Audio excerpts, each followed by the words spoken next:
നമസ്കാരം. സർക്കാരുമായി ബന്ധപ്പെട്ട അറിയിപ്പുകൾക്കും മറ്റു വാർത്തകൾക്കും വേണ്ടി ചാനൽ സബ്സ്ക്രൈബ് ചെയ്യാനും തൊട്ടടുത്ത ബെല്ലൈക്കൺ എനേബിൾ ചെയ്യാനും മറക്കാതിരിക്കുക. മുല്ലപ്പെരിയാറിൽ പുതിയ അണക്കെട്ട് എന്ന കേരളത്തിന്റെ ആവശ്യത്തെ തള്ളുന്ന നിലപാടുമായി തമിഴ്നാട് സർക്കാർ. മുല്ലപ്പെരിയാറിൽ പുതിയ അണക്കെട്ട് അനുവദിക്കില്ല. പുതിയ അണക്കെട്ട് നിർമ്മിക്കുന്നതിനായുള്ള കേരളത്തിന്റെ ശ്രമങ്ങൾ തടയുമെന്നും തമിഴക വെട്രി കഴകം സർക്കാർ വ്യക്തമാക്കി. വിജയ് സർക്കാരിന്റെ നിയമസഭാ സമ്മേളനത്തിലാണ് മുല്ലപ്പെരിയാർ വിഷയത്തിൽ ടിവിയിലെ ശക്തമായ നിലപാട് വ്യക്തമാക്കിയത്.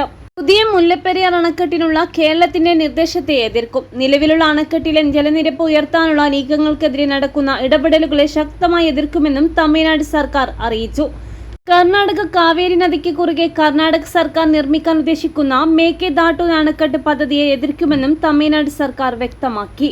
തമിഴ്നാട്ടിലെ തെക്കൻ ജില്ലകളിലെ ജനങ്ങളുടെ ജീവനാഡിയാണ് മുല്ലപ്പെരിയാർ അണക്കെട്ട്. 2014 സുപ്രീം കോടതി മുല്ലപ്പെരിയാർ അണക്കെട്ടിലെ ജലനിരപ്പ് 142 അടിയായി ഉയർത്താമെന്ന് ഉത്തരവിടുകയും അണക്കെട്ട് ബലപ്പെടുത്തിയ ശേഷം ജലനിരപ്പ് വീണ്ടും 152 അടിയായി ഉയർത്തുമെന്നും നിർദ്ദേശിക്കുകയും ചെയ്തു. അണക്കെട്ട് ബലപ്പെടുത്തുന്നതിനുള്ള ജോലികൾ ചെയ്യാനുള്ള അനുമതി നിഷേധിക്കുന്നത് തുടരുന്നതിനോടൊപ്പം തന്നെ പുതിയ അണക്കെട്ട് നിർമ്മിക്കുമെന്ന ആവശ്യത്തിൽ കേരള സർക്കാർ ഉറച്ചു നിൽക്കുകയാണ്. മുല്ലപ്പെരിയാർ അണക്കെട്ട് പ്രദേശത്തെ അറ്റകുറ്റപ്പണികൾ നടത്തുന്നതിനും അണക്കെട്ടിലെ ജലനിരപ്പ് ഉയർത്തുന്നതിനുമായി നടപടികൾ കൈക്കൊള്ളുന്ന നയപ്രഖ്യാപന പ്രസംഗത്തിൽ പറഞ്ഞു. മേക്കെദാട്ടു അണക്കെട്ട് പദ്ധതിക്കെതിരായ നിയമ നടപടികളും തമിഴ്നാടിന് കാവേരി ജലം ഉറപ്പാക്കാനുള്ള ശ്രമങ്ങളും തുടരുമെന്നും വിജയ് സർക്കാർ അറിയിച്ചു. മുല്ലപ്പെരിയാറിൽ പുതിയ അണക്കെട്ട് ആവശ്യമില്ലെന്ന് ടിവികെ നേതാവും കമ്പം MLA-യുമായ PLA ജഗന്നാഥ് മിശ്ര ദിവസങ്ങൾക്ക് മുമ്പേ വ്യക്തമാക്കിയിരുന്നു.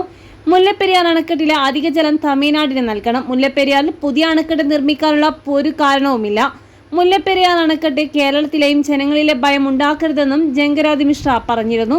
തമിഴ്നാട്ടിലെ കൃഷിക്ക് ആവശ്യമായ വെള്ളം മുല്ലപ്പെരിയാറിൽ നിന്നും തുറന്നുവിടണം. നിലവിൽ തമിഴ്നാട്ടിലെ വെള്ളത്തിന്റെ പ്രശ്നം രൂക്ഷമാണ്.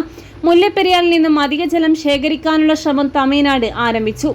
ഇങ്ങനെ എത്തിക്കുന്ന അധിക ജലം വൈഗാ അണക്കെട്ടിലും കുളങ്ങളിലും സംഭരിക്കും. വൈഗാ അണക്കെട്ടിന്റെ ശേഷി വർദ്ധിപ്പിക്കും. തേനി ജില്ലയിൽ മാത്രം ഏകദേശം 96-ലധികം കുളങ്ങളുണ്ട്. ഇവയിൽ പലതും വലിയ കുളങ്ങളാണെന്നും PLA ജഗന്നാഥ് മിശ്ര വ്യക്തമാക്കി.